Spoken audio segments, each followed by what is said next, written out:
Hello, and welcome to the Totally Schway podcast, a podcast about the DCAU and whatever I want to talk about. How are you doing today, Luke? I'm fine, thank you, Mary. I actually had to think about that for a moment because I don't know. I can't remember anything. Well, I'm doing okay. I've had no work this week because Right. I've had I'm doing a staycation before the holidays, which there's only one holiday left, so that's great. Do you have any news to talk about before we get into the subject of the podcast? So for anyone going to LA Comic Con on, I believe, the 1st, 2nd and 3rd of December, Dan Reber, Kevin Altieri, Brad Rader and Alan Burnett are going to be there doing a signing. Apparently, if you get in touch with their hosts, who I believe are Heroic Fine Art Gallery, if you get in touch with them, you can arrange for commissions from the three artists. Wow. They're happy to sign anything BTAS related. I'm sure Alan and Dan could sign anything DCAU related. I'm trying to think. What didn't Alan Burnett and Dan Reber work on? I can't think of anything off the top of my head. I guess they didn't work on Sub-Zero, Batman and Mr. Freeze Sub-Zero, so don't take your copies of Batman and Mr. Freeze Sub-Zero VHS for Kevin and Brad and Dan and Alan to sign because they didn't work on it. I'm sorry to say that. But pretty much anything else should be okay. Yeah. Actually, that would be kind of funny. If you do go there... and you listen to this podcast, tell them that I sent you. I think they'll find that very funny. He doesn't get a commission from that, by the way. No, I don't get money for anything. I just do it for fun. Yeah, he seems to have a lot of fun with it. So, today's subject is going to be family. And what better day than on Thanksgiving, or Turkey Day, as my family like to call it, to talk about family. So I love that saying, family is what you make it, because I am a good example of making family what I want it to be, because I have made my husband's family, which is now my family, my own, which is awesome. And also I have my cats, and I have some of my friends and all of that. And I see them as just as important as my family back in Oklahoma. So I have a few different families, one of which I ran by Luke right after we finished the podcast. When we were talking about Kevin and everything. When we finished, I was like, and I said one of the things, I was saying Justice League was a family, and you were like, no, I don't think so. I don't remember this conversation. Yeah. But yes, just because he doesn't remember doesn't mean it didn't happen. Yeah, of course. So we'll get into that.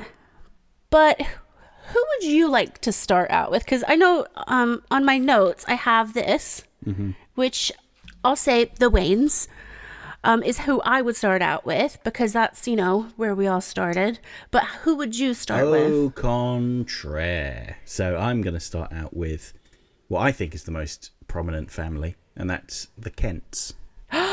Oh my goodness. No, it was the Kents that started this all, wasn't it? Well, I mean, the Waynes were around, and obviously Batman has his pseudo-family with Alfred and Robin. How could I forget and eventually, the Kents? Yeah, no, now she's writing it down. She's writing the Kents in big letters. Yeah.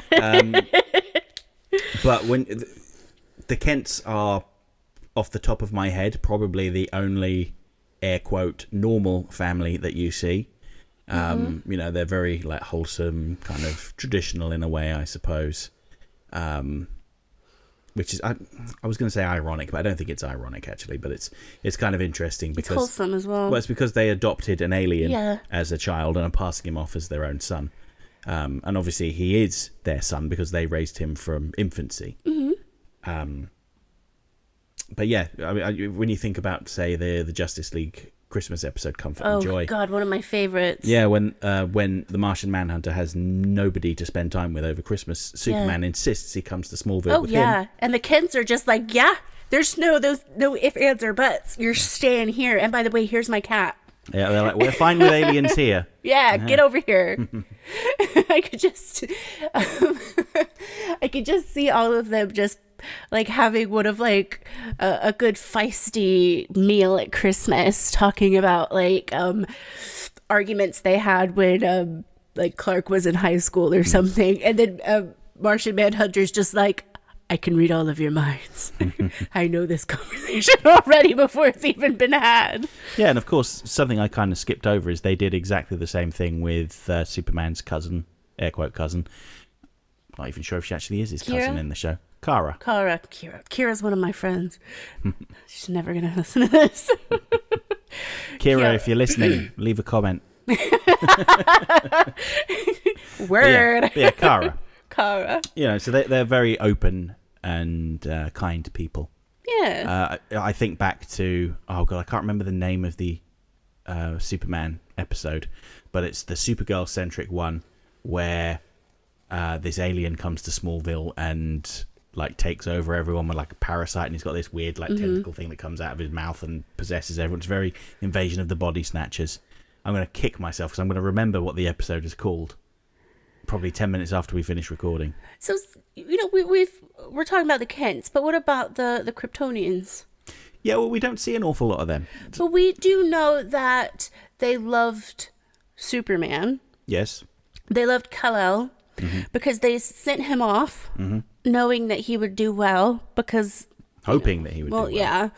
And it's that love that was like, you know, we need to save our people, but we also, this is our son, and we don't want him to die with us. Well, yeah, if you remember from the episode, Jor-El's plan was to send everybody to the Phantom Zone. Yeah. And I can't remember if he said it would be him exclusively, but one of them would then pilot a ship with the Phantom Zone projector, get to safety, and then let everybody out. Yeah. But they did not go with that plan because Brainiac told them that it was unnecessary. Yeah. So when Krypton started to erupt, sooner than Jor-El had thought, by the way, as a last-ditch effort, he was like, right, here's my baby son. He's going in the rocket. Pew! Hope you make it. I mean, that was literally it is, yeah. Because the planet blew up sooner than they were expecting, so, you know, they had to go with their backup plan, and they hadn't really thought it out properly. That was the impression I got. Yeah. What I love about the Kents is they opened that spaceship up, and they were like, okay, this is our baby. They literally took over from where the, you know, Jor-El left off. Essentially, because, you know, the baby wasn't really like... You know. The thing about that I always wonder about is how did they forge his birth certificate and his identity documents? It's the Midwest. Harder things are done on a daily basis. Yeah, I suppose so. They could have said, oh yeah, he was born out on the farm with no doctors around. Don't know why I was talking that way. To be honest with you, that happens. Yeah. Like, even to this day, it's not just in the South or the Midwest. A lot of times, home births, because, you know, hospitals have always been so expensive, you would just have the midwife that lives next door, and she'd come over and be like, oh my God, my belly's got something coming out. Because that's how babies come out. And, you know, then the kid was born, and then, you know, and then you would take it to the hospital to get checked out. There's still that sense of the hospital system is so expensive, and you've had generations doing it at home, so why stop then? So that's what I think has happened. I don't know. Yeah, and I do take our socialized medicine here in Europe for granted, so, you know.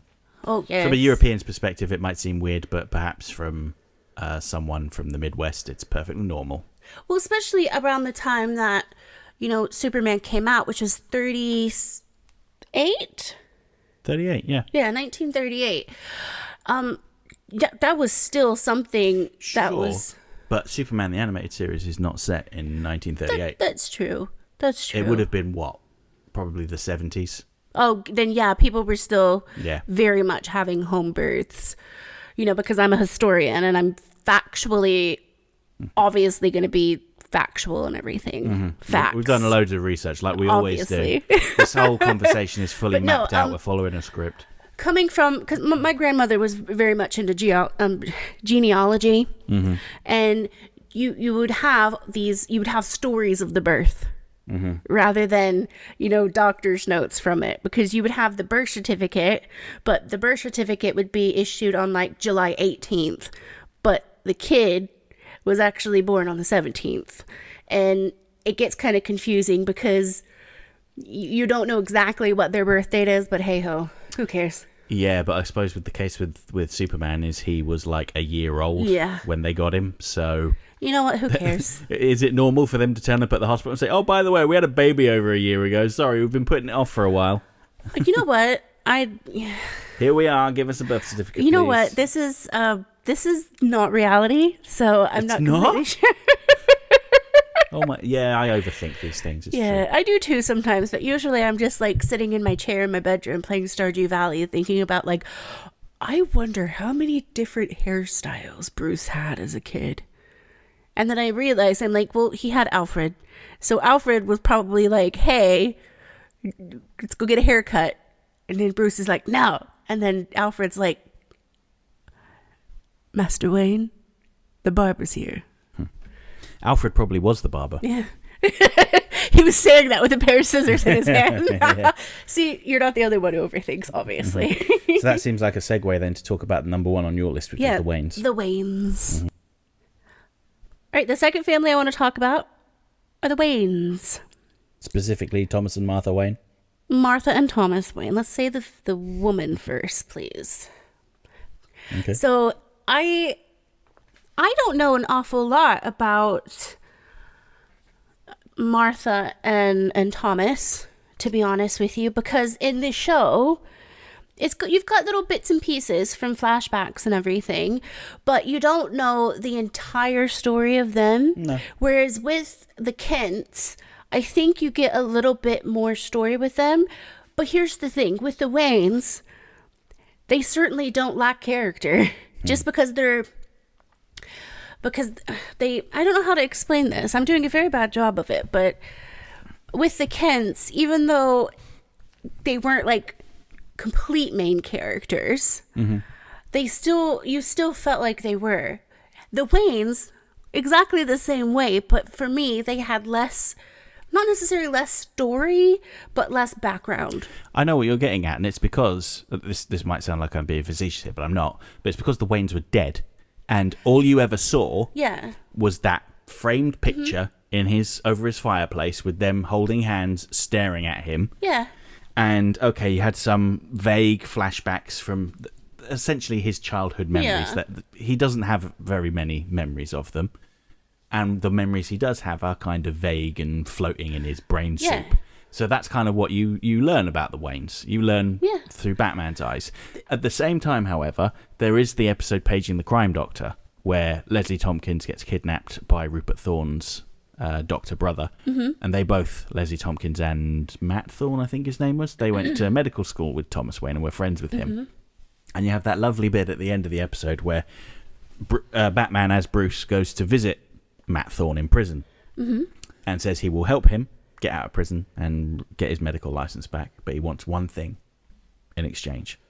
And Matt Thorne refuses, says, no, I'm not for sale anymore. And Bruce goes, no, I'm not asking for anything illegal. I just want one thing that only you can give me. Tell me about my father. Yeah. That's all he wants, because he doesn't know his dad. He doesn't know his parents, because the same way that children don't know their parents. This is what I was going to say a few moments ago, was these flashbacks are from a child's memory. Yeah. So, and I think even the writers probably they must have thought this out, that our interpretation that what we have of Martha and Thomas are from child Bruce, not from Bruce Wayne, the HBIC, that bitch in charge, but we have it from small, vulnerable, traumatized Bruce. So it's always okay. We see the pearls. We know Thomas is a doctor. We know they were charitable and all of that. But what else do we know other than, those little tiny things. Thomas Wayne would watch Grey Ghost with his son, and he would read a newspaper. that. We know that much. Yeah. We know nothing about Martha. Yeah. So in the episode Perchance to Dream, where Batman's put in that fantasy dream world, he has interactions with his father, but he has virtually none with his mother. Yeah. And I think that's because he doesn't actually remember anything about her. Mm-hmm. So he's got nothing to base it on. Yeah. So she's just kind of there passively, not really saying anything. She says his name once. And they got Adrienne Barbeau to voice her, because obviously she was there voicing Selena Kyle. Yeah, of course. But I think it's very telling that she doesn't say anything. And I might have just spoiled a video I was going to do in the future. That's going to be one of my points. But oh well. Nobody listens to this anyway. It's fine. So the entire thing about family is everybody's different. And you see the Kents and the Waynes are very different. But there's one thing that both of them have. Love. Yeah. And actually, we're talking about the Wayne family. I think we've forgotten some members. Oh, duh. So there is Alfred Pennyworth. Well, excuse me. He's last on my list for a reason. But he's part of the Wayne family. He is the king of everybody. Everyone that comes in to that manor, he's the daddy. There's also Dick Grayson. Yes, there's Dick Grayson. And there's Tim Drake. Yep. And if you read Batman Adventures, or Batman The Adventures Continue, to give it its full title, Jason Todd as well. Yeah, so I think that all of them are just this not necessarily tight knit, because they're not necessarily tight knit. I wouldn't say that. I wouldn't say that they willingly give out loads of information about that. Bruce is just going to find out, and Alfred already knows. Who would you... Obviously, we have Martha, Thomas, Bruce, Dick, Jason. Would you say Barbara and Commissioner Gordon are part of the family? I would. See, I would hesitate on that. So I guess Barbara is kind of adjacent, and obviously Commissioner Gordon's her family. But then again, if you there's an episode I Am the Night where Commissioner Gordon gets shot, and Batman's brooding in his cave for 3 days because he blames himself for it. And exactly. He says, the reason I'm feeling like this is Commissioner Gordon is the same age as my father was. Yeah. My father would have been if he hadn't been killed.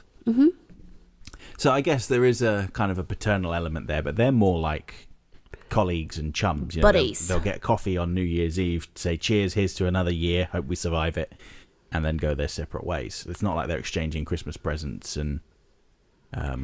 You have obviously never seen Teen Titans Go. Yeah, that's true. They are very chummy in that. They're definitely best friends in that. They really are. Sleepover. So I would like to talk about the Amazonians. Okay. So when you talk about the Amazonians, I think as a whole, they're just one big family. Because, HIPAA.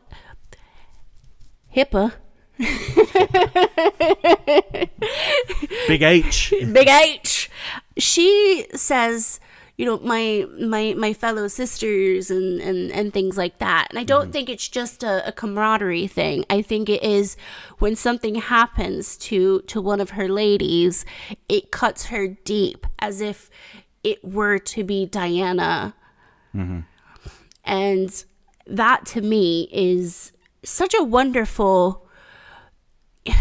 I was saying this earlier, but we make our family, how we want it to be, or potentially how we want it to be. And I think that's kind of how they are, because they don't have to be that friendly to each other. They just are, because they love one another, because that's what they know. And I think the beauty of that is amazing, because I wish all of us were like that.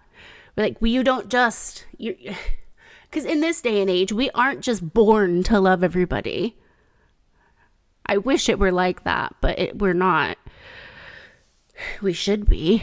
But yeah, the Amazonians, they all love each other and care about each other. And you can tell by how they fight with fight for one another. Yeah. Yeah, it's a very interesting matriarchal society. As you said, they refer to each other as sisters. Mm-hmm. So immediately that makes it feel like a family, even if they are not blood relatives. Yeah. And with talking about the Amazonians, mm-hmm. I think you have to talk about how they were all raised and how, it was all like, hey, I shouldn't say that. It was all very militaristic, wasn't it? Yeah. Yeah, because they're all raised to fight. Yeah. And to me, that if this were, a real life scenario, let's be real, a lot of time and like military families and stuff like that, it doesn't always end up being as lovey-dovey as you see the Amazonians. But then again, with the Amazonians, you do kind of get punished if you cross a line, as we know. Yeah, because obviously what happened with Diana when she took the outfit and her tiara and went to help the world of man, when she came back, she was banished. Yeah. Even though she had just saved them all. They were like, well, you know, you did break the rules and the laws dictate that you've got to be banished. Yeah. And unfortunately,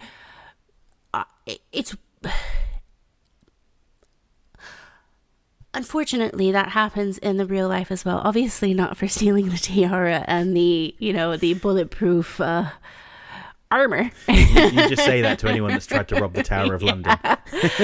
But you do see this in families all of the time, because, although those weapons, if you will, for lack of a better word, or those artifacts, I should say, were helpful to the world of man,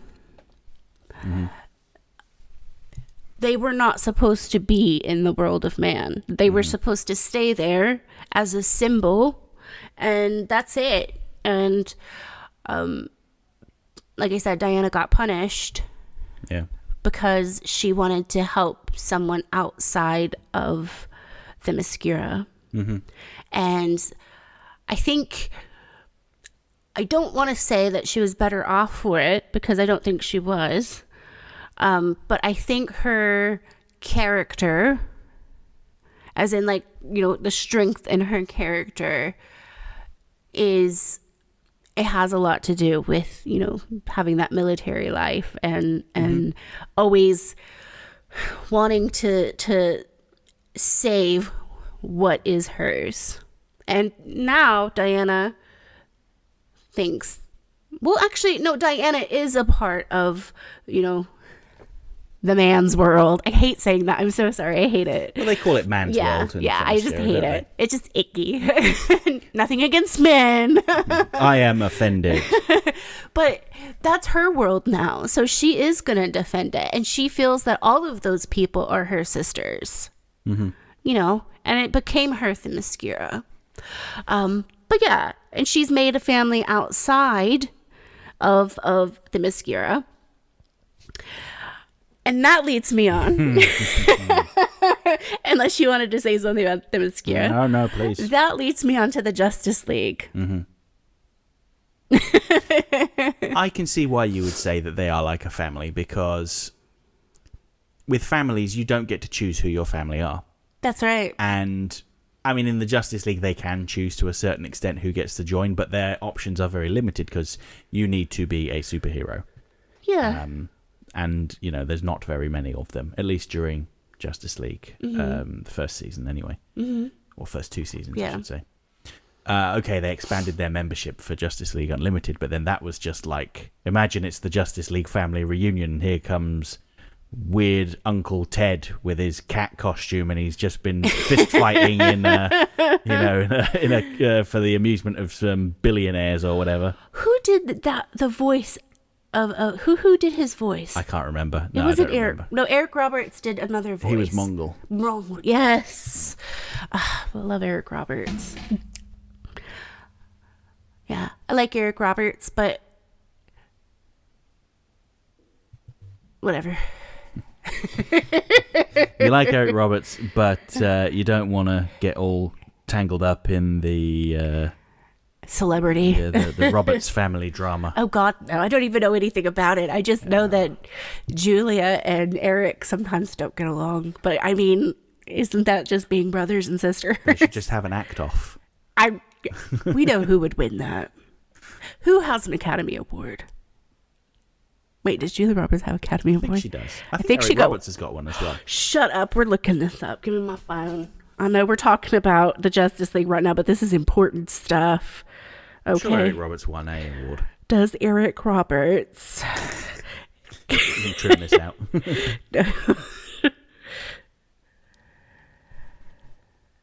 Have an Oscar. Eric Roberts, of course, was also in Christopher Nolan's Dark Knight movie as Sal Maroni. And he had that scene where Batman drops him off of the building and he lands and you hear his knees shatter. That was unpleasant. What did he get the Oscar for? He did not get an Oscar. What? This is outrageous. He was nominated. Oh, okay. Best Supporting Actor in Runaway Train. Well deserved, I think. I don't think I've seen it. It might have been one of those movies I watched decades ago and just completely yeah, forgot that's what about. happened with me. But I remember one of the only things I remember from that is quite a famous scene that he was in. So yeah. So Eric Roberts' knees did not win an Oscar for The Dark Knight. Unfortunately, no. He was robbed. No wonder he's so bitter. You know what? Let's make this podcast an Eric Roberts podcast. Yeah, we're cancelling everything. I'm deleting all my old videos. I'm going to do a weekly video essay about Eric Roberts. Do you know he was the master in the American Doctor Who? The one movie? Yes, the one with Paul McGann. Yes, I do know you. Yeah. I watched it with you. Did you? Yes, I did. It was one of the first movies I watched over here with you because we watched it in the afternoon. I mean, it was like nearly 15 years ago, so I don't remember. I have to say something. You didn't like it? Eric Roberts was great. He was very fabulous, wasn't he? He really was. Okay, you know I was going to say it. Yeah. But just didn't love the movie. No, I mean, it wasn't very good. I mean, it was okay, but... Eric's bits were. I always remember the bit where he's got like the Gallifreyan head garb on. He goes, I always dress for the occasion. And I was like, they are not being subtle there. No, but we love that character. Anyway. So this is the end of the Eric Roberts podcast. We're now going to go back to your regularly. So we have cancelled the podcast for Eric Roberts, and we're now back to Totally Schway. Yeah, the regular scheduled content. This is what I was trying to say. A podcast about the DCAU. The DC Animated Universe. Did I not just say DCAU? Yeah, but they might not know what that means. Oh, yeah, because the Eric Roberts fans. DCAU could be... I can't think of anyone who's... District of Columbia. District of Columbia's annual university. So Eric Roberts fans that have just tuned in. Tune out. And Just the DCAU leave. fans are tuning out as well now. This has gone on for too long. Oh, I've had too much food. Okay, so we're talking about the Justice League. Yes. So Batman's the grumpy uncle. Yeah. I think they're a family of outcasts. And like you said, Batman is the grumpy uncle. Who only turns up at scheduled events. He's not just hanging with around. his wallet. Yeah. The checkbook. Mm-hmm. Diana, the fun aunt. Mm-hmm. Hot girl. They're all just going to be uncles and aunts, aren't they? So hot girl, I think, is more of the kind of like I don't know how to say it, but she's another aunt. I thought you might say like a feisty cousin. Well, yeah, I think she would be a feisty cousin. I think we have cousin. Am I the feisty cousin? Yeah, and I would say that the ones that were childlike, I would say the Flash, obviously. Well, obviously. And Superman to a certain extent, because he's quite... Yeah. He always thinks the best of people, and that's kind of like a childlike naivety. Yeah, and that can get you... I am like that sometimes as well, I think. I want to see the best in people, but I always I get very, very hurt. I think more so than other people when they inevitably disappoint me. Mm-hmm. And Superman is very much like that. Wait, am I Superman? No, I think Superman's quite forgiving when people disappoint him, though. He's like, oh, that's a shame. You'll do better next time. Am I forgiving? Not always. No, I'm not. I don't. That's the thing. But the difference between Superman and myself is that It's the cape. Well, obviously. No, excuse me. I have a cape. I've got 2 capes, actually. Put your underwear on the outside as well. No, I actually have a Superman costume Yeah. and a Batman costume that both have capes. And the noise. Oh, yeah, the noise the Amazing. cape makes Yeah. when you flap it. It's very satisfying. Yes, amazing. Before anyone gets confused, it's a black milk bathing costume, isn't it? Yes, swimming costume. Oh, excuse me. Yeah, I say bathing suit, and I think you mixed I both mixed of up those bathing suit together. and swimming costume, didn't Yeah. I? Bathing costume. Yeah, bathing costume. Well, technically it is. It's a costume. You can imagine me in the bathtub just What is this podcast? What a satisfying noise. What is this podcast? I don't know. But I'm going to say that Green Lantern John Stewart is the fatherly figure because he's Yeah. also kind of stern as well. He's the one that is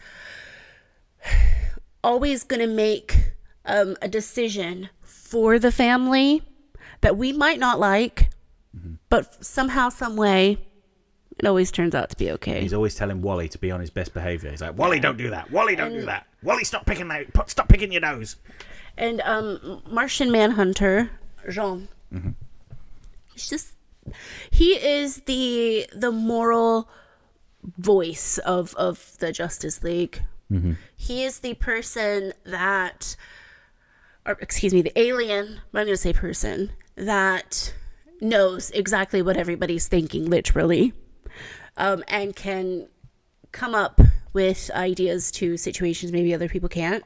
And you know what? Let's have 2 dads. They're both dads. Okay. John and John. Perfect. Yeah. That'll never get confusing at Christmas. Well, I suppose they spell their Jean? name differently, don't they? It's Jean Jean and John. and John. 2 completely different ones. And they're both green. Shit. No, it's perfect. It's perfect. Yeah. But no, 2 dads. I love that.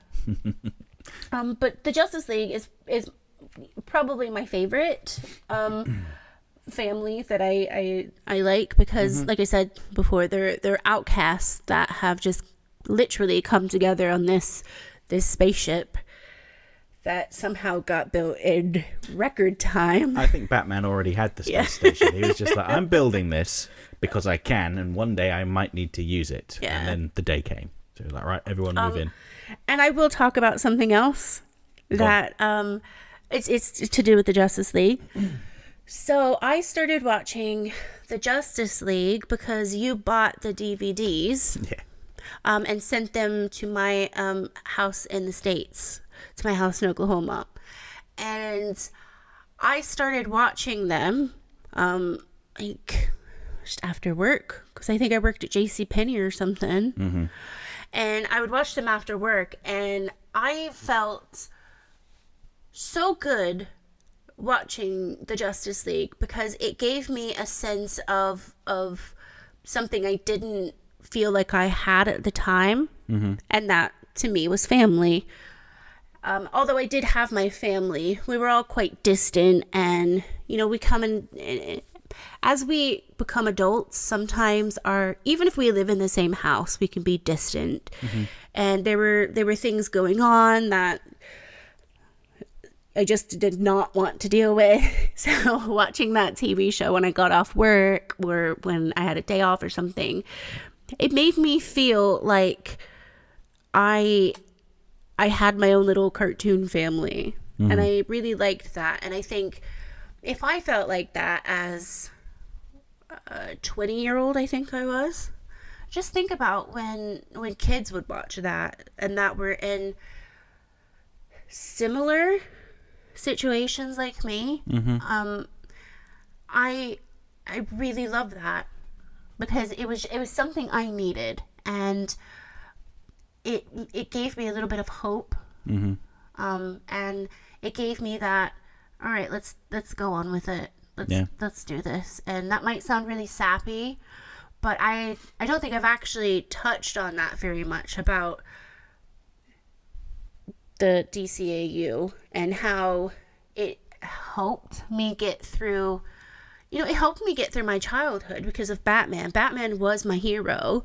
I think a lot of us that watched Batman were like, hey, we need someone like that in our life, or we'd like to be a pal with somebody like that. And then when I was 20, I was like, hey, I need friends like the Justice League. And I was like, wait, no, I need a family like the Justice League. And then it felt right. And I know that sounds really silly for someone that was 20 to feel, but it's something I needed. And I really felt a void in my life being filled, even if it was only temporary, by watching the first 2 seasons of Justice League.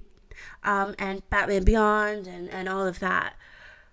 So yeah, I wanted to touch on that now because it is an important day for me, because my family would always gather around and just eat and shoot the shit on Thanksgiving, because we were never the type of family to do something the traditional way. We came up with our own traditions, and you'd have your gossiping and you have all this, you talk about your favorite TV show and what was going on on CSI. And it's the original CSI, not CSI Miami, because some of us don't like CSI Miami. Just saying, it's me. and stuff like that. So talking about the Justice League with you right now is bringing me back to a fun time that I had when I was a kid, and the things that I remember adults talking about when I was a kid on Thanksgiving or Christmas, just because they didn't want to talk about their everyday lives.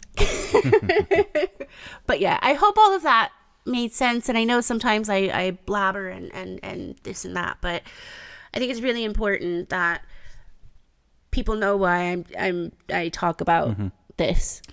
I think you are not alone in that feeling, because something I've noticed is that people like Susan Eisenberg and Michael Rosenbaum and who's someone else, Carl Lumley, they have all talked about how when they go to conventions, they're always surprised by how passionate and loving their fans are.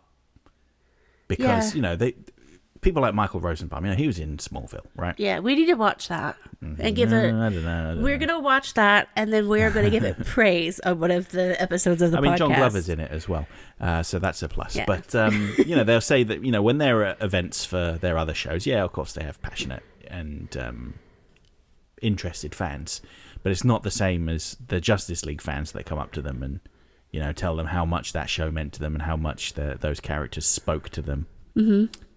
Susan Eisenberg is always talking about this as well.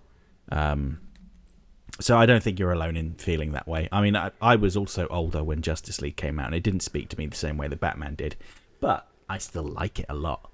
I really like the Justice League Unlimited first season, the Cadmus story arc. I thought that was really good. Yeah. I really liked the final season with the Legion of Doom and Lex Luthor trying to revive Brainiac. I thought that was great as well. But they just don't speak to me the same way that Batman did. And even now with Batman coming on Netflix, first thing I did is I put it on my phone while I was working. Yeah. And you even came in and said, you're doing two things at once. I was like, yeah, I know, I'm watching Batman and I'm working. It's fine. I can do both. I would like to think I could do both, but not happening. Yeah, when you started having a conversation with me, though, that's when it started to break down. Because I was like, I can focus on two things at once, but that's it. Oh my God, could you imagine if I ever met Susan Eisenberg? I probably wouldn't say anything. I'd be like, During COVID, we got a signed picture from her, didn't we? We did. You did. Yeah, you got one for me, yeah. I got one for you. Yeah, it was a nice surprise for you. Yeah. Yeah. Yeah, I'm not going to say what birthday I got that on. I actually can't remember. But she sent a very nice message. Yeah, it's stuff like that you think, oh, this came from an animated series. Well, actually, it came from them. Like, they made these characters, and they created, the family. would you like to talk about any other families? I'm trying to think of any supervillain families. I mean, there's the obvious one from Superman, right? Mm-hmm. Darkseid and his family. Ugh. Caliban, his son. His name's Caliban? Yeah, it's Caliban. I was going to say Caliban, but that's the guy from X-Men and the guy from Shakespeare's Tempest. Yeah, well, I think Darkseid is kind of cool. He is obviously like the ruler of Apocalypse. He is basically what King Charles wants to be. Beloved by all his people. Hey. We are not going to trash talk the monarchy. I'm not trash talking. I'm saying that Charles very deliberately is not Darkseid. I don't think that Charles is seeking the anti-life equation. Charles, let me know if you are. I don't know where it is, but just satisfy my curiosity. No comment. But Darkseid is that's the famous line. Darkseid is. Mm-hmm. But he's very much an authority figure, and he is not kind. He is not compassionate. Although it's interesting when he brainwashes Superman and fools him into thinking he's his son. He is very kind and compassionate towards him. He's lavishing praise on him, my beautiful son, my wonderful son, etc. Because I think I'm going to interject here. Yeah. In that particular episode, I think he did that on purpose. I don't necessarily think, because I think Clark would have eventually seen through the brainwashing, because that's how his parents, they didn't I don't think they lavished Maybe they did. They were very loving people. Yeah, they were very loving. But you know what? Maybe they were just like that. But well, I think with Darkseid, it's a manipulation. Yeah, that's what I'm trying to say. Is that it had to be like that? Because if he would treat him like, shit. Which you've said twice now in this podcast already. So that's okay. I'll say shit. 3 times. That's the limit. If you treat him like that, he's gonna see through that eventually, because his mind isn't used to that. Yeah, I suppose so. It's like if my family started treating me with the utmost respect, I'd be like, what? What's going on? Excuse me? But when we first meet Darkseid, or when Superman first meets him, I should say, Caliban's come to Earth to try and defeat Superman, but Superman just beats the crap out of him. Yeah, of course. And then he's come there against Darkseid's wishes, and Darkseid gets up out of his throne, boom tubes over to Earth, and collects Caliban. But he, if I remember rightly, he actually shoots him with his Omega beams, which teleports him back to Apocalypse. I've only watched most of these Superman episodes twice, so if I've misremembered, I apologise. But Superman comes up to him and he's like, "Who are you? What are you doing?" And Darkseid just kind of brushes him off and goes through the boom tube. Yeah, he's like, deuces. Yeah. Like, hey. Yeah, so kind of Darkseid's very cold, and we talked previously about when he killed Dan Turpin as well, just out of spite. And I see you scowling now, and I think that's one of the reasons why you don't like Darkseid. And also, I just feel like we all know someone that kind of is very cold, like Darkseid, and like manipulative, and just a not great person. Yeah, and I just remembered who voiced Darkseid, Michael Ironside, and I just think that's very funny that it's Michael Ironside voices Darkseid. I don't know, makes me laugh. Similar names. I was yawning. I'm sorry, I wasn't being like... It was fine. Maybe I'm the only one that thinks it's funny. Michael Darkseid. That's what we should call him. Michael Darkseid. Yeah, Michael Darkseid. Splinter Cell. Sam Fisher. I wonder what Michael Rosenbaum's doing right now. Probably eating. Because it's about midday in the States now, isn't it? I don't know. Anyway. Or Susan Eisenberg. Do you think that they're at each other's Thanksgivings? No, I don't think so. Ruined my dreams. I'm going to have a look on Threads because she's very active on there. So let's see if she said anything. Am I like the only person I know that doesn't have Twitter anymore? Oh, I don't have Twitter. Well, my account still exists. Yeah. And I occasionally log in to retweet people that tweet my stuff. That's very nice of them. Yeah. I used to be very active on Twitter, but not so much anymore because I don't like the way the new management's running it. I don't think I've ever been that active on Twitter because I'm one of these people that like I want to be on social media, but I also don't because I know that sometimes for me, this is only my opinion, I always feel bad about how I look, or maybe I'm doing things wrong in life and all of that. So for me, I kind of am not on there for my own mental health. I mean, I'm on social media, but I don't have the apps other than Instagram, because I don't even have Threads on there anymore. I only have Instagram on my phone now. But who's going to be checking the Totally Schway Threads account now, Mary? Luke does that. I don't. I can't. I can only have one account on. I only deleted it like yesterday, so I can pop it back on. Just keep it for the Schway. Yeah, I'll keep it for the Schway. That's going to be the. Let's just do it for the Schway. Just do it for the Schway.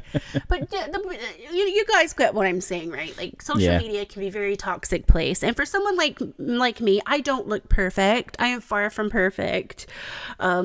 Like, perfect is like the Empire State Building, the tip. I am at the core of the earth.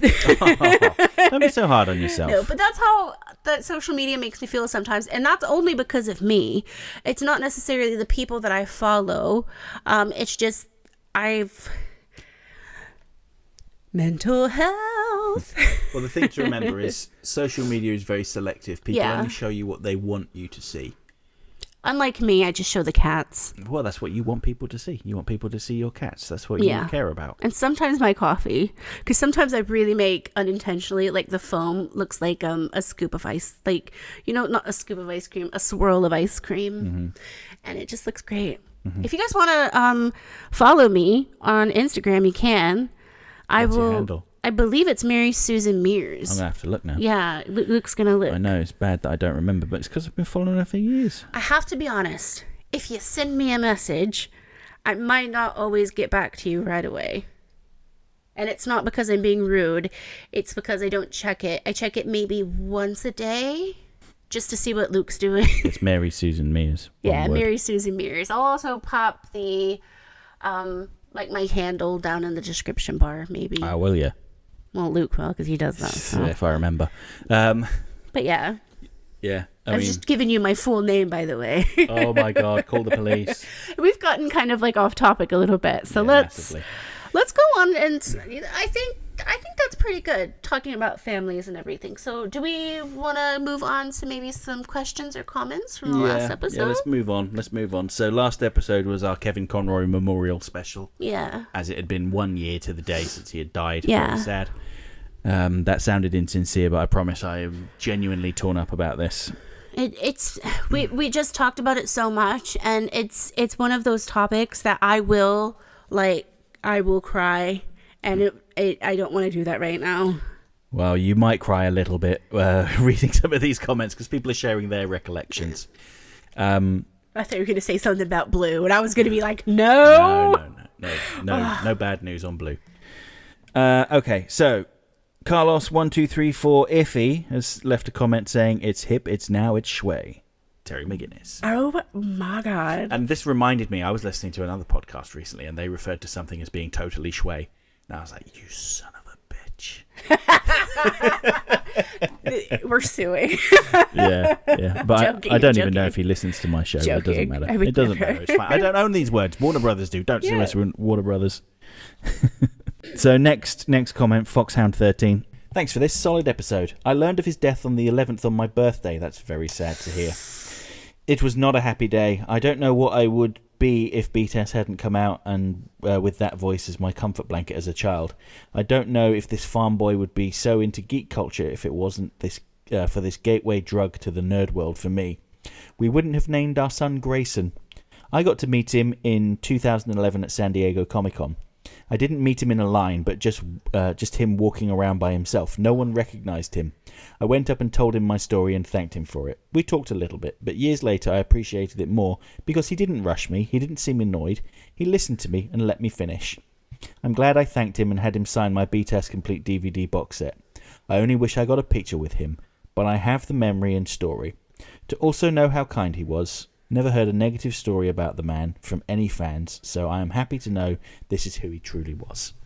Oh, I thank you for sharing that. Yeah, thank you very much. Thank you. I really, your story just goes to show it. He was a very kind and loving person to his fans. I mean, probably just in general, but yeah.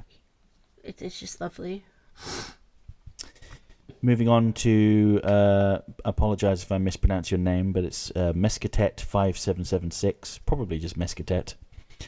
Without Conroy, crime has no punchline.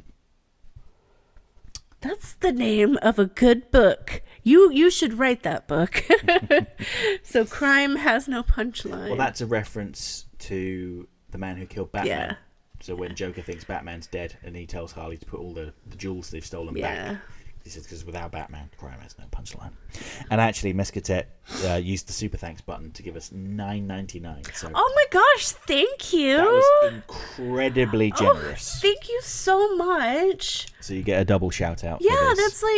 that's so kind. I mean, honestly, like, you thank you. Yeah. Thanks so much. So Matthew K122 said Kevin was the hero Gotham deserves, the hero who Gotham needs. Kevin was just all of our hero. Like, I keep saying like because I'm I'm an 80s and 90s kid. But I totally agree. Yeah. So D Fuxa has said, I actually think that a new DCAU show could be made, specifically with the Justice League. You can blame Amanda Waller for this, as she hints in Batman Beyond about it being his Justice League. One could imagine they could follow up on this by seeing Batman step back as the Justice League veers more in the light and his monetary support is less needed. One could also cover Static and Gear joining. Interaction with the Bat family, maybe Nightwing steps forward when Batman steps back. More space-related adventures, and cover Oa more. And more minor heroes, like the Teen Titans. Yeah. I mean, you absolutely could do it. I just personally think you shouldn't do it. But, you know. I was ready to be like, if I were like a billionaire, I'd be like, in production. I think that's a brilliant idea. Yeah, and there are lots. They could do, in Justice League versus the Fatal Five, they reference the Ram Thanagar War, which is why Green Lantern, Jon Stewart, and Hawkgirl and Martian Manhunter aren't in it. They could cover that story. They could quite easily. Yeah. I don't know if I want them to, because I'll feel a emptiness without Kevin. Moving on to the next comment. So David Carney returns and says, I remember where I was when I heard the news about Kevin. I was in the kitchen checking online when I first saw someone had put it on Twitter. It was such a shock. I loved seeing Kevin in the Arrowverse crossover Crisis on Infinite Earths playing Bruce Wayne in live action. Wish we got a live action Batman series with Kevin. Such a wonderful tribute from both of you. That's very kind of you to say, David. And yes, I am also very pleased that he got to play Batman in live action as well. And he did a good job. I have not seen it, but I've heard great things about it. It was about damn time. Yeah. Yeah, it's funny. Kevin Altieri said to me, and I think this is in one of the videos, but he said that when he first met Kevin Conroy, Kevin would have been, 30-something, 32, 33, something like that. Mm-hmm. Kevin Altieri thought this guy could play Bruce Wayne in live action as well, because he's broad, he's muscular, he's athletic, etc. Yeah. He could do it. He has the acting chops. And I was about to say it's a shame he never got to, but he did. Yeah. And I remember seeing an interview with Kevin where he said, I never thought this would happen, and it's just made his I was going to say made his day. No, it was an honor for him to be Batman in live action as well. And what another great little thing that we have to go back on. Mm-hmm.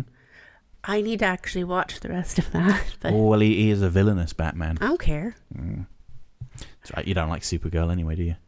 No, actually, you didn't mind the Supergirl show, did you? I did love that. I just stopped watching it because we moved, and then I just never got back into it. The problem was there were about 4 different shows, so you'd have to commit 4 hours a week to watching them.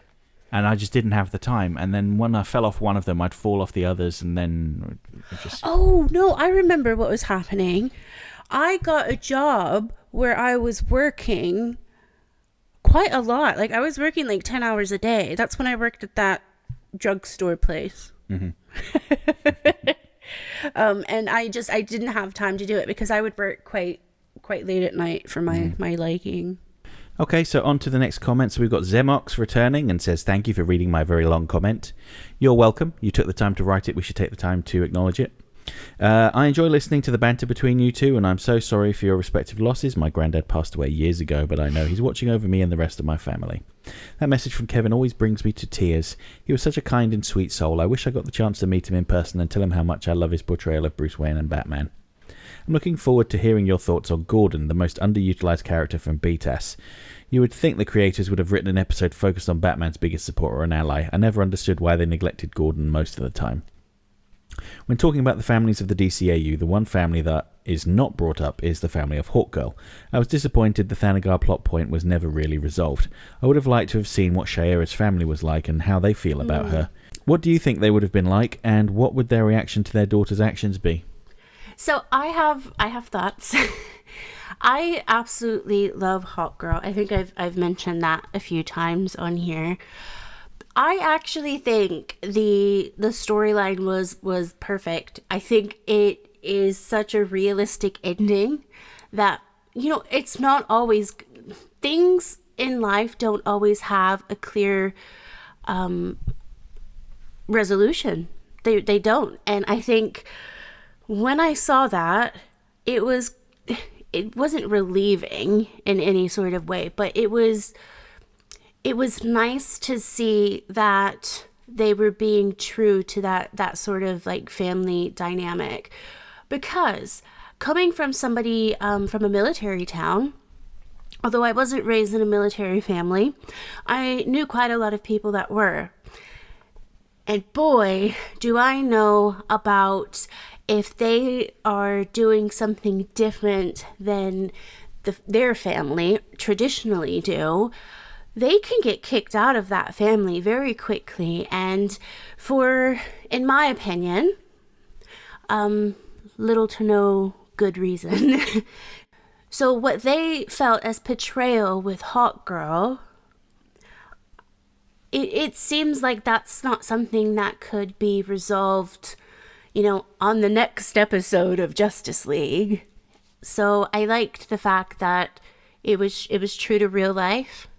That, we're never going to know the answer to that. And sometimes with family matters, we don't know the resolution. There are some parts of my life that I have gone through where there are no resolutions. And unfortunately, there never will be because of circumstances. And again, it's not relieving to see, but it's nice to see something, even though they're aliens, something more realistic in terms of the family dynamic. And it's not just all, peachy keen or like Darkseid, where I think that sometimes he actually just hates everybody. It's one of those things that they feel like she betrayed them, and that's the end of it. They've kind of wipe their hands clean of it. Yeah, I suppose because her actions, because she wasn't willing to sacrifice everybody on Earth to save Thanagar, for all we know, her family are dead. Yeah. We don't know that. Yeah. Sorry, that was a very long explanation and all of that, but that's how I feel. Mm-hmm. And by the way, I love Gordon as well, and I do think that he wasn't used as much as I would have liked, because I love that character. I love the fact that he seems like, again, this is an animated series. We don't know we can't go and make a psychological profile by just the, you know what? No, we can't, can't we? Have you watched any of my videos? I have. But what I'm saying is we only know what the storytellers have told us, but I'm just going to say this. I think he'd make a great, I think he would make a great dad for me. I obviously think he makes a great dad for Barbara, but for me, I would have loved him as a dad. Okay. Yeah. And that's a nice little segue to pimp my Commissioner Gordon video that went live. Well, by the time this is released, it'll have been out. So go watch that if you haven't already. Thank you. Okay, next comment from Michael Andre Pallon. When in doubt on LA traffic, always have a Batwing on standby. Haha. So that's a reference to Kevin Conroy's getting caught in traffic in his Halloween costume. Yeah, in his bat suit. So continuing the comment, wow, tricking Kevin into quoting Darkwing Duck has the same sense of bravado as doing a vanishing trick on the Batman himself. Now, I should clarify, nobody tricked him. Oh, no. He was given an iPad that said, that, and the person that handed it to him said, could you read out these lines from Darkwing Duck? And he was like, yeah, of course I can. Do you have a video of that? Yeah, it's on the channel. It's one of the first things I uploaded. So here's the thing about that moment. None of us knew that this person was going to ask him to do that. Nope. But he must have been a fan because he knew he had the Shakespearean theater experience in that. And oh my goodness, to be there in person was amazing. Mm-hmm. Honestly, one of the best experiences I've had in like a convention sort of way. Mm-hmm. Continuing the comment, strange, I thought Christopher Reeve did the humanity for live-action Superman first. Still, not even the original Superman duology is a match for the best Superman movie without the Man of Steel in it, the Iron Giant. I'm still not hyped on the Crisis on Infinite Earths film. Will inevitably feel criminally extricated and won't reach the animated highs of Justice League, the Flashpoint Paradox, and what came before.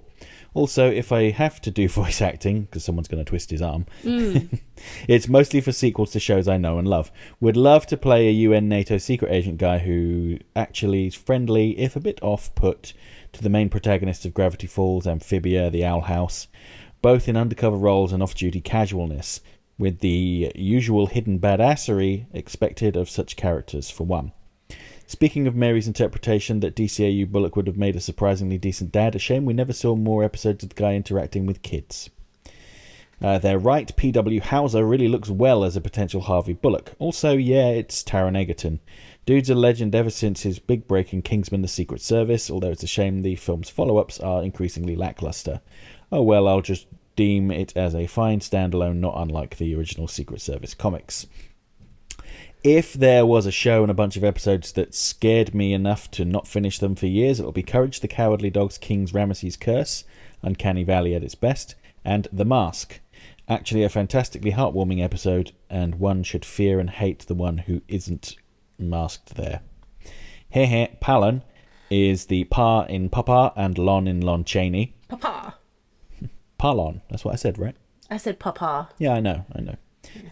Although I don't think what I said... Well, it doesn't matter. I said something else last time, I think. I said Palin. Anyway. Thanks for the acknowledgement, and I hope you guys also do the same with the prior comments. Oh, and I'm referring to the fact that a young cousin of mine isn't also fond of Disney stuff much, Mary. So there's reclarification. I enjoyed the latest podcast episode too, and will try to clarify more on my future expository comments. Good. Just to finish off Michael's comment then, so, oh gosh, Rwanda and Bosnia will always be unforgettable to me, but at least their respective situations arguably got better due to late yet still welcome intervention.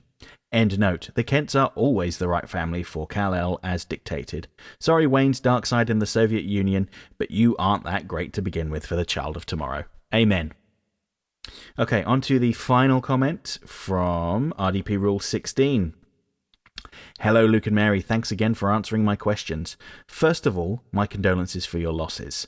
And I am grateful that I have as many family members as I currently do still in my life. Especially now that I'm in my 30s, I have to treasure the time I have left and not focus on their mortality. Or my own, for that matter. Sadly, I was unable to meet Kevin Conroy. I've been to a few Comic-Cons and met a few headlining guests over the years. In fact, I have an autographed copy of the box set of Cat Dog from the voice of Darkwing Duck himself, Jim Cummins. Really sweet guy.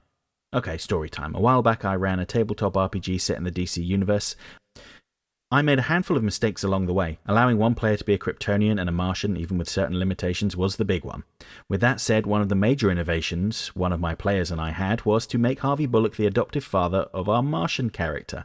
They didn't get to interact too much as the game ended earlier than we planned, but we have some fantastic scenes between the two. Feel free to take that story and run with it so long as I'm credited for anything published. As if anyone would publish me. But thank you for your generosity there. One last story since it pertains to BTAS. One of my favourite toys growing up was a viewfinder. I had the nature slides, the space slides, and a few based on movies I liked. The best one came with a cassette that indicated when to push to the next slide. It was 2 episodes of Batman the Animated Series, and while I don't remember the other episode, the one that sticks out in my mind is Almost Gotham. That episode holds a special place in my heart for that reason, one of Kevin's best episodes too. And now for some #totally Schway questions. If you had an unlimited budget for the costume, which DC character would you like to dress up as? Considering I have really long hair, I think my answers are Nightwing and Jason Momoa as Aquaman. Well, for me, it's Two-Face. I would say Phantasm, because you could put a lot of detail into that, and you could have like a really gnarly sounding voice with a voice changer built in, like Phantasm has. Okay, so next question. Have you heard the cast of Justice League read the gathering of the Fellowship scene from The Lord of the Rings? It should still be up on Rob Paulson's YouTube channel. Great stuff. Yes, I am very well aware of it, but I don't think you are you, Mary? No, I'm not. Two great things that I love are Lord of the Rings and Batman. Well, Justice League, Batman Beyond, all of that good stuff. And I think I will thoroughly enjoy that when I actually sit down and listen to it. But I'm really excited about it. Cool, okay. Oh yes, and he just closed off his comment saying, take care and have a great day. You too.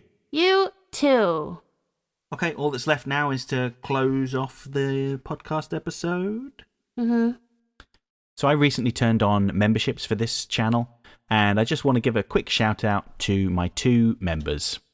David Huber, who is my first member. Hey, Dave. And Swifto Scythe, who joined recently. So welcome on board, Swifto.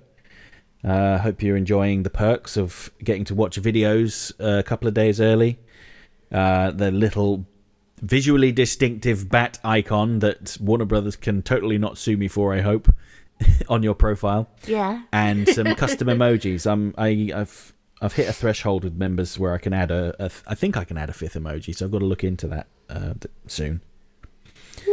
And also, obviously, you get priority replies on comments. I mean, I try to reply to everybody, at least as much as I can, but there are times where I'll get hundreds and hundreds of comments in over the course of a week, and I just can't respond to every single one of them. But if you're a member, you will always get a response. I have a question. Fire. Okay, so you know how I think one of your most popular videos, if not your most popular video, is the one about Baby Doll. Yeah. How would you feel if I did a Baby Doll video? I wouldn't feel like it was a bad thing. Go ahead. I'm not stopping you. Can I put it on your channel? If you want. Okay, if you join as a member, in the next 3 weeks, I will do my own Baby Doll video. Oh, pressure's on them now. Yeah. We just said at the start, no pressure, don't join us if you don't have the means. No, I didn't say like you had to do it within 3 weeks. I'm just saying I'm giving myself that long to actually do it. Yeah, I keep meaning to schedule a call with Dan Reba to do a commentary track for Baby Doll. But the problem was I had a call with one of the writers from BTS and Zoom just completely messed up the recording. It was just like half of it's unusable, so I'm basically going to have to just cut around all of the stuff that doesn't work and keep what does work. It's supposed to record individual audio tracks for each person. That's the option I have ticked, and I've checked multiple times. But sometimes it doesn't do it. And then other times it changes, I think it changes the tempo of the audio, so it doesn't match the video. Even no matter how much I like cut stuff and move things around, it just gets out of sync again really quickly. So that's why the Feet of Clay commentary track I didn't have the video with Brad and Kevin on screen because Zoom hates me. But there was an update for Zoom last week, and I need to schedule a call to try it out, and hopefully it'll work. Yeah, can I say thank you to everybody that's just listened and got this far? and honestly, it is really great to be able to just read your comments or have Luke read your comments to me, and just be able to talk to people that are genuine, and just, they enjoy the same thing as you, but they get it. And sometimes in this world, when I'm speaking to people, I'm like, yeah. They're like, oh, what's your favorite show? I'm like, well, it's I Love Lucy, Dexter, and BTAS. And they're like, what's that last one? I'm like, it's Batman the Animated Series. And they're like, oh, but you're 35. How dare you? Oh my God, I just gave away my age.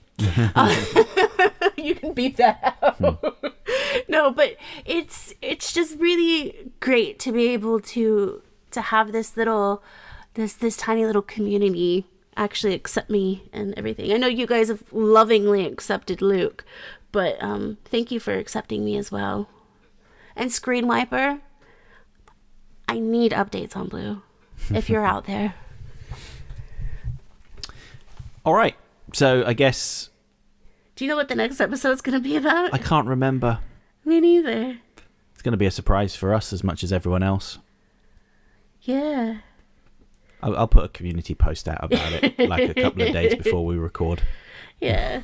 Or maybe a couple of days after this goes live, because, yeah. But yeah, if you guys think me doing a baby doll video is a good idea, please tell me.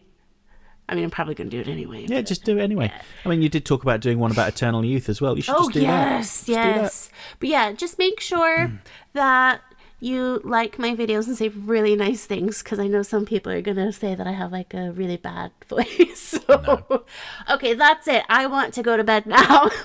Yeah, me too. Love you guys. I hope you have a really great week. And again, I want to mention you can add me on Instagram if you like. You don't have to. I'm not really one for like looking at my follower count, but if you ever need to talk, I'm here. Cool. All right. Toodles.